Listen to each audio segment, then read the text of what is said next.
Bueno, primero como... Ponelo cerquita porque no sea cosa que después no te grabe. No, Ahí está. Ahí está, perfecto. Bueno, primero la formación que tuviste como periodista, académica, comunicación, periodismo, que hiciste, ¿dónde? Yo estudié 3 años en el Instituto Superior de Ciencia de la Comunicación, que estaba primero en el Colegio San José y después en la calle Montevideo Moreno en Rosario. Estudié 2 años de filosofía también y después trabajé muchísimo en distintos medios y tuve la suerte de escribir más de 100 libros vinculados a la investigación periodística. Bien, muchos medios, empezaste en lo radial, en lo gráfico. Empecé en lo radial y en lo gráfico. Y después en la televisión. Desde muy pibe también hice mucha televisión, en distintos cables, especialmente en la ciudad de San Lorenzo, con una experiencia hermosísima. Ganamos un Martín Fierro, 2 Martín Fierro ganamos en San Lorenzo. La verdad que fue una experiencia hermosa. Bien, y siempre relacionado al periodismo de investigación, empezaste con otra inquietud, te fuiste incorporando de a poco. No, el periodismo siempre lo tomé primero con entrevistas, hice distintos géneros, pero fundamentalmente mucha entrevista y después derivé directamente al periodismo de investigación. Y lo policial, específico, bueno, todos tus libros se dedican mucho a eso. No, yo no tengo nada que ver con lo policial. Nada de lo policial. ¿Cómo lo lo policial forma parte de lo político. Bien. No hay periodismo policial, hay en todo caso una sección de policiales, que generalmente es la consecuencia de una sociedad destruida, con lo cual claramente lo policial tiene más que ver con lo social que con lo policial específicamente. Lo policial es una sección de consecuencia de hecho que tiene como significativo generalmente el morbo, pero la información tiene que ver con la estructura económica y política de la sociedad. Bien. Pero hablando con otros periodistas también, quizás empezaron específicamente en algún género, no sé, en deportes, otros en política. Lo tuyo fue integral. Sí, siempre. Integral. Porque esas son secciones que los diarios clásicos han impuesto, lo que no quiere decir que existen como género periodístico. El periodismo es tratar de ver por qué ocurren las cosas, no solamente mostrar la punta del iceberg. Eso es una descripción, eso es la noticia coyuntural. Pero después está la pregunta fundamental, es el cómo y el por qué. Y esas respuestas te llevan al periodismo de investigación. Bien, dentro del periodismo de investigación, dentro del ámbito penal específico, tratás mucho con jueces, fiscales, abogados, imputados, víctimas. ¿Realizaste alguna especialización sobre el tema o fue más en lo cotidiano, en la práctica? Obviamente? Sí, totalmente en la práctica durante años y el meterme siempre, intentar meterme en los distintos lugares, tanto donde está el drama, que generalmente en los barrios humildes, y después los que generan ese drama que están en los sectores de riqueza que tiene la ciudad de Rosario y la Argentina. Bien, referentes dentro del periodismo de investigación, tus primeras lecturas. Lo mejor, Rodolfo Walsh, Osvaldo Bayer. Después aparecen otros grandes periodistas de investigación en la Argentina, son Gastón Gori, con una investigación extraordinaria sobre la forestal, Eduardo Rosenbein sobre lo que significó la represión en Tucumán y la responsabilidad de los ingenios azucareros. Es gente maravillosa y que me ha marcado claramente en todo esto. Bien, a la hora de vincularte con un caso, ves, no sé, de un homicidio, de una causa judicial, ¿cómo es tu primer acercamiento? ¿Cómo te lo vas vinculando? ¿Tratás de llamar a alguien, al otro? No, lo que generalmente hago es, el periodismo de investigación es en realidad siempre una tercera historia. La primera historia es lo que aparece oficialmente en los medios de comunicación, esa es la historia oficial, lo que se presenta. La puerta cerrada, generalmente la puerta cerrada. Después lo que tenés que hacer es una contravisión, que es la segunda cuestión de cómo se presenta la noticia. ¿Cuáles son los puntos oscuros que tienen que ver con esa puerta cerrada? Y después está lo que tenés que parir vos, que es la tercera historia. La síntesis entre la primera historia, que es el conjunto de cosas que salió en la primera versión, que es la historia oficial, más las contradicciones, tenés que elaborar una síntesis que busque alguna verdad. Alguien que no habla, un sujeto oculto, un porqué que no está, un cómo que no está. Entonces ahí sí, por ahí decido ir a un barrio determinado, hablar con gente de las víctimas, hablar con los imputados y después ver quién está detrás de todo esto. Los casos generalmente vinculados al narcotráfico muestran eso. Los últimos eslabones de la cadena de comercialización, pero no los primeros. Para mí lo fundamental es ver los primeros, los que están impunes, dónde están los inversores, quiénes traen las armas, cómo circula eso, hacia dónde va. Y eso generalmente no aparece en la noticia policial tal como aparece. La noticia policial es la consecuencia de todo lo que está oculto. Y eso es lo que hay que desocultar. Sí, investigar es eso, es descubrir. Y descubrir es desocultar. Es poner en la realidad lo que está oculto. Justamente, bueno, recién diciendo la capital, impresionante como no aparece nada de toda esta balacera que hubo en el último tiempo. No, y además tener lo del fentanilo, que a mí me parece un caso realmente extraordinario, porque... Pero hasta ahí no, sería por arriba lo trata. Claro, porque lo que hay de fondo es un permiso siempre oficial que alguien da a los laboratorios para que los laboratorios hagan, como hacen las grandes empresas, negocios legales por un lado y negocios ilegales por otro, que terminan generando más de 90 homicidios hoy en Argentina. Bien, bueno, tenés diferentes etapas, antes periodista full time, bueno, después ya tu tarea política obviamente que te ocupa mucho tiempo. Pero es la misma, ¿eh? Es la misma. Sí, porque yo estoy convencido que sin información precisa y rigurosa son un chanta. En periodismo, en política y en educación, que son las tres actividades que para mí van de la mano. Bien, pero te hago esta pregunta a ver si te parece, porque hay un montón de casos en Rosario. Sí, claro. ¿Cómo haces para, no sé, seleccionar alguno por sobre otros? Ah, perfecto. No, eso tiene que ver con los intereses que yo trato de ver que están ocultos. Si, por ejemplo, hay un homicidio en un barrio en donde claramente aparece más que nada la realidad del barrio, eso lo dejo porque tiene más que ver en todo caso con una cuestión de la sección policial de algún diario o de algún medio. Pero cuando aparece, por ejemplo, media tonelada de cocaína en el puerto de Vicentín, eso me apasiona, porque ahí ya sí hay actores que forman parte del poder económico, de los titiriteros de la realidad, que generalmente no son mencionados.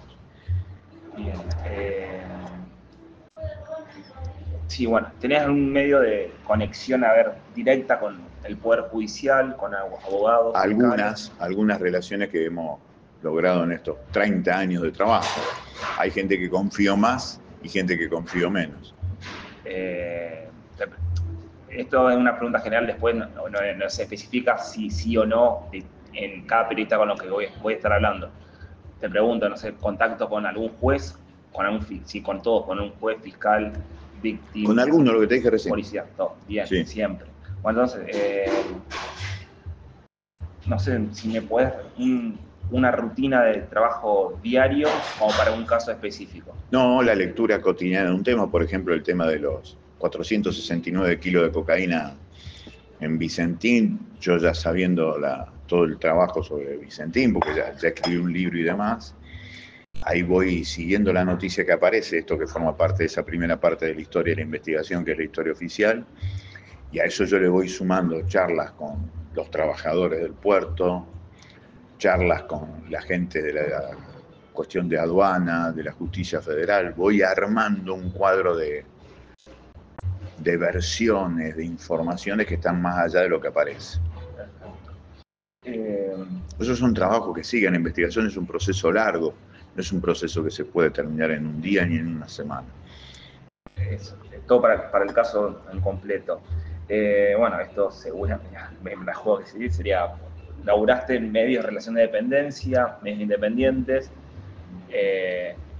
Cuando trabajaste en medios de relación de dependencia, ¿sufriste algún tipo de censura? Siempre. Siempre. ¿Por qué? ¿Por parte del medio? No, más que nada del poder económico, más que nada de las empresas. Yo siempre digo eso y a mucha gente le sorprende eso, pero efectivamente es así. Por ejemplo, una vez que me echaron de LT8, era porque denuncié a Coca-Cola. Entonces Coca-Cola levantó la publicidad y me echaron. ahí el medio, como siempre, subordinado al poder económico, me echa, pero la presión vino por Coca-Cola. Otras veces por cuestiones que tenían que ver también con cuestiones económicas, que tienen que ver con grandes... A Sindar también me echaron una vez del ET8 por denunciar a Sindar. Siempre el poder económico presionando más que el poder político. Y relacionado con causas narcocriminales. Hoy es al revés, mirá vos, hoy como diputado provincial me censura más el gobierno provincial, que igual me odia el poder económico, pero el poder político... Y relacionado con causas narcocriminales... Hay amenazas de muerte de Esteban Alvarado. Eso sí, una pregunta que venía después, pero digo, censura del medio, o para no publicar. No. Ya era más independiente. Claro, yo era más independiente, ya no tenía relación de dependencia. Yo el último sueldo que tuve que tenía que ver relación de dependencia fue en el año 2000, hace 25 años que laburé siempre de forma informal para los medios de comunicación, que me daban un espacio para hacer un programa de radio, un programa de televisión, pero me lo tenía que bancar solo. Buscar al operador, buscar la publicidad. Claro, exactamente. Como la gran mayoría sí, del periodismo exactamente. En Rosario y en las provincias también. Sí. Bien. Bueno, no, eso está. Bueno, amenazas, me contabas. Sufriste amenazas directas. ¿Cómo actuaste ante eso? Seguí adelante. ¿Medidas específicas? No, ninguna. Se contactó la Secretaría de Derechos Humanos de la provincia, en su momento de la Nación, que incluso me hizo un Zoom en aquel momento Pietro Gala, creo que se llamaba, que era el secretario de Derechos Humanos de la Nación, para ofrecerme algo especial. Y dije que no, que era imposible, porque para mí todas las bandas son narcopoliciales, por lo tanto no me iba a cuidar quien estaba convencido que me iba a terminar matando. Hasta el día de hoy creo que me va a matar un policía. Y no hice lo que hace la gente simple en los barrios sigue para adelante, a pesar que lo amenacen, le tiren tiros, le usurpen la casa. La valentía de la gente sencilla es maravillosa, porque aún con miedo sigue adelante y no se va, no tiene ningún tipo de custodia de privilegio. Así que yo creo que hay que aprender de eso, entonces sigo por adelante. El problema grande ahí que fue que era en medio de una campaña también para diputados nacionales. Decidí dejar de hacer la campaña porque no quería que sea usada esa amenaza como un elemento de aumentar la magnitud, claro. Pero me estaba muy preocupado por mis hijas, cosa que siempre está presente, pero de alguna manera todos en la familia son conscientes de lo que hago. Bien, siempre relacionado con estas causas narcocriminales, policiales. La mayor dificultad que tenés a la hora de realizar tu tarea. Y especialmente hoy es el cierre de las fuentes informativas en el Poder Judicial, tanto de la provincia como de la Nación. Hay como una especie de subordinación al Poder Ejecutivo, tanto provincial como nacional. Eso es gente que antes hablaba muchísimo, conmigo ya dejó de hablar. Y eso tiene que ver con una orden política o con la autocensura que se dan algunos fiscales. Eso es bastante significativo lo que está pasando. Hoy estamos viviendo una democracia de bajísima intensidad en la provincia y en el país. Y eso se nota, pero se busca por otro lado. Siempre hay lugar para buscar. Me imagino. ¿Con el off the record? Nunca. Yo nunca. Algunos, por eso. Jamás. Sería... Jamás. Odio el off the record, lo odio, pero visceralmente. Me parece una gran cobardía. Bien. Cuando hablas con alguien, él sabe que eso lo podés contar después. Totalmente. Todo lo que digo lo podés usar. En todo caso, elijo no decir determinadas cosas si no veo que tengan una buena finalidad, pero la verdad que desprecio el off the record. Perfecto. Por ejemplo, lo que sí, por ejemplo, si hay una... En el caso particular te estaba hablando de eso, yo no tengo eso, yo no tengo off the record. Podés decir lo que yo te dije de cualquier manera, no tengo ningún problema. Pero un testigo... A eso me refiero. Bueno, en ese caso sí, lo cuido. Si hay algo que he llegado a a que la gente me crea es porque he cuidado las fuentes. Y eso para mí es un principio que no se quiebra.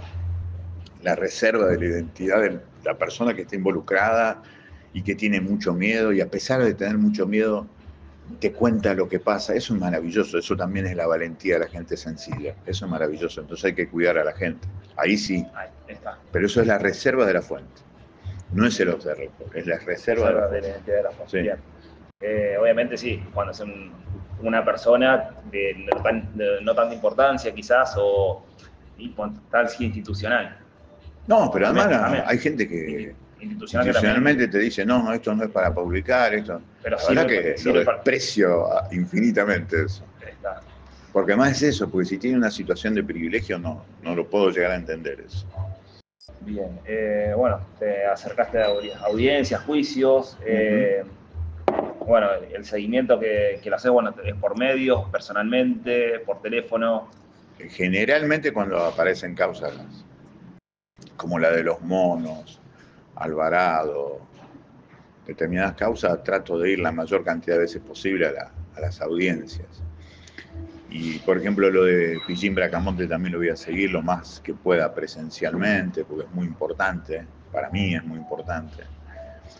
Entonces, todo lo que pueda hacer presencialmente lo hago presencialmente. Si no, después hago esto, el registro de esa historia oficial, que es lo que aparece en los medios, y empiezo a ver los lugares oscuros, esto que yo te digo, las puertas cerradas.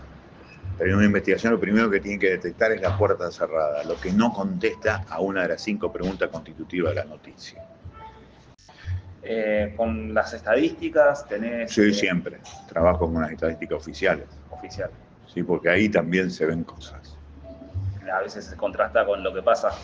No solamente que se contrasta contra lo que pasa, sino que a veces no se explican. Entonces, si vos ves que hay reducción de homicidios, ¿y dónde está el porqué? Y al mismo tiempo te aparece 122 homicidios en la provincia de Santa Fe, pero cada vez más secuestro de cocaína, esos números te están diciendo algo. ¿Qué es lo que le dice la gente en los barrios? Cada vez hay más drogas. Entonces, hay cada vez menos homicidios porque hay cada vez más drogas. Sí. Te escuchaban estos días decir, eso es lo que pasó con Burrich y bueno. Todo, claro, totalmente. ¿Cómo se abre eso? Y ahora la discusión es que los narcos se quejan de la coima que le piden. Le están pidiendo muchas cosas. Sí. Qué tema. Bueno, no, relación con el derecho penal, pero bueno, tener una hija que estudia abogacía, pero sí. relación con el derecho penal, bueno, es mediante la información y demás. Sí, la charla con los fiscales que tenían, ya te digo, antes era más habitualmente, ahora como que me tienen así relegado porque el gobernador me tiene relegado, entonces eso hace que los tipos se cuiden de hablar. Después. No, dale. No, pero dale. contestar si no pasa nada. Bueno, es una pregunta media... Vos preguntame todo lo que quieras. ¿Se garantiza la seguridad de tu trabajo? ¿Se garantiza? No, de ninguna manera. A mí me pueden pegar un tiro ahora. No, pero eso cuando hablo con periodistas de relación de dependencia o con vos que bueno estamos independientes. No hay manera. No hay manera. No, ni siquiera... si trabajás, no sé, imagínate el diario más importante de la Argentina, no sé, el que vos quieras, poner Clarín, La Nación, el que quiera. La Nación misma, el caso de Germán de los Santos. Cualquier momento puede pasar cualquier cosa, no lo puede proteger el medio. No lo puede proteger, en realidad es casi como en Juego de Tronos, que nadie puede proteger a nadie, y es efectivamente así. Hay que salvarse cada uno. No, por lo menos intentar hacerlo colectivamente, pero es muy difícil. Bien, me dijiste, bueno, medidas extraordinarias que... Si hay un tipo decidido que te va a matar, te va a matar. ¿Medidas extraordinarias que has tenido que tomar? Ninguna tomar. Bien. Ninguna porque, insisto, me parecería un privilegio frente a lo que hace la gente común. Y rechazo eso. Y, bueno, vamos el tema del sensacionalismo. Sí. O sea, me imagino, ahora sí ya tenés toda una trayectoria, un nombre, pero no sé si en tus inicios o ahora. Las noticias, cuando hay muertes, hay drogas, hay política en el medio, muchas veces juega con el sensacionalismo. Sí, totalmente. ¿Cómo es tu relación con eso? No me gusta. Pero si tenés un límite, si lo apaciguás. Sí, seguro. Bueno, mirá, una investigación que que nosotros hicimos, que fue resonante, que fue denunciarlo al arzobispo de Santa Fe, Edgardo Storni, por delitos sexuales contra los seminaristas. Eso generó un revuelo importante a nivel nacional. Ahora, los detalles yo nunca los conté, nunca los conté. Nunca me interesó hablar con que las víctimas me contaran eso. A mí me interesaba el hecho político, de cómo el arzobispo de Santa Fe, el número 3 de la Conferencia Episcopal Argentina, abusaba de los chicos. Para mí eso era lo importante. Otros eligieron el otro camino. Sí. Entonces, bueno, esa es una visión, la mía es otra. Yo trato de ir a lo estructural, por eso yo te digo que no hacemos policiales. Lo policial me sirve para identificar lo estructural. Bien. Y en cuanto también en causas narcos, no sé, alguna muerte violenta. No me voy a meter. Es el hecho. Lo escabroso no me meto. Bien. Salvo que, por ejemplo, cosas me impactan. Brandon Bay, el líder de la banda Los Gorditos, en 2022 declara que si una mamá pone un bebé de escudo, le revienta en la cabeza de un balazo al bebé. Eso es impresionante. Entonces eso a mí sí me sirvió para decir, esa frase identifica una profundidad en lo que significa la violencia en Rosario. Ya ni a los bebés se les respetó. Eso era impactante, era una señal muy fuerte. Y a partir de ese momento empezaron a aparecer hasta restos de bebés asesinados. Eso era tremendo. Bueno, eso era para mí una vuelta a tuerca más para descender en los infiernos en Rosario. Entonces, eso para mí era destacable. La frase. Ahora, después de escribir lo que hacen, eso no. Que lo escriban otros, yo no quiero, porque eso es formal, superficial. Sí me gusta ver lo estructural, esa idea de que ya los narcos deciden, estas bandas narcopoliciales barriales deciden matar hasta bebés. Eso me parece lo estructural. Bueno, esta es una pregunta que se hoy, pero hace bastante tiempo que hoy el periodista trabaja en varios medios y después va creando su propia marca. Totalmente. ¿Cómo te llevas con eso? ¿Lo sabes aprovechar? No, eso siempre, pero eso me pasó siempre. Yo, por ejemplo, trabajaba en una radio, trabajaba en una revista, trabajaba en algún lugar distinto de la provincia y todo eso me servía para ir conformando un cúmulo de información que generalmente no podía desarrollar de forma entera en ningún medio, porque laburaba específicamente para un programa gremial, laburaba específicamente para un informativo. Entonces siempre eran partecitas. Todo lo demás me sirvió para empezar a hacer libros, porque me quedaba muchísima información valiosa. Esa fue tu decisión, bueno, la aprovechaste. Y con las nuevas tecnologías, tus adaptaciones, ¿cómo te llevas de contar historias por Instagram, por Facebook, por Lo YouTube? uso como medios. Lo usas como si fueran radio o televisión. Televisión. No cambio eso. Yo uso el Instagram todos los domingos para hacer un vivo. Bien. Porque lo quiero aprovechar como un lugar de difusión, porque lo necesito para la política, pero también lo necesito para difundir lo que yo veo de la sociedad, que no es más que eso. Bien. Y bueno, hablando de tus libros, me dijiste más de 100 libros. Sí, ya. Una barbaridad. Sí, la otra, fui el último, leí algunos, lo de las causas narco, ahora vi que va a salir uno nuevo. Los 100 libros es un número. Tremendo. Es un número. Sí, es un número terrible. Pero eso era para vivir. Yo necesitaba escribir, publicar y salir a vender por los pueblos porque no tenía laburo estable. ¿Viste esto que yo te decía que me echaron por última vez de un medio tradicional donde tenía recibo de sueldo? 25 años sin eso. 25 años sin eso. Es tremendo. Pensá en la jubilación, pensá en la seguridad, pensá... Esto, no tengo casa, alquilo. Tiene casa la mamá de mis hijas y ella porque logramos hacerlo. Pero yo hoy no tengo, y tengo un sueldo de recontra privilegio, ¿me entendés? Y no tengo casa. Con todo tu desarrollo profesional, totalmente, y político. Dedicación, que quizás otros periodistas, decir, con menos preparación, menos recorrido, tiene claro. Eso. Bueno, es eso. Pero bueno, quizás hoy tenés esta libertad tuya también. Sí, no, eso seguro, pero tiene su costo. A la hora de a la hora de contar los hechos, Sí. el tema del lenguaje. El más simple posible. Exacto, bien. Yo siempre le digo a los chicos cuando doy cursos de investigación periodística o de periodismo, oración simple bimembre, oración simple bimembre. Las oraciones lo más corto posible, en todo caso, que haya puntos y seguidos, pero nunca oraciones grandes que se complican con subordinadas. Entonces, para hablar, lo más simple posible, lo más simple posible. Y de entrada, siempre el principio que lo más importante hay que decirlo de entrada. Perfecto. Bueno, si después se te ocurre alguna más, te voy diciendo, pero bueno, me parece que con esto vamos Bueno, ojalá que te bastante. sirva. No, pero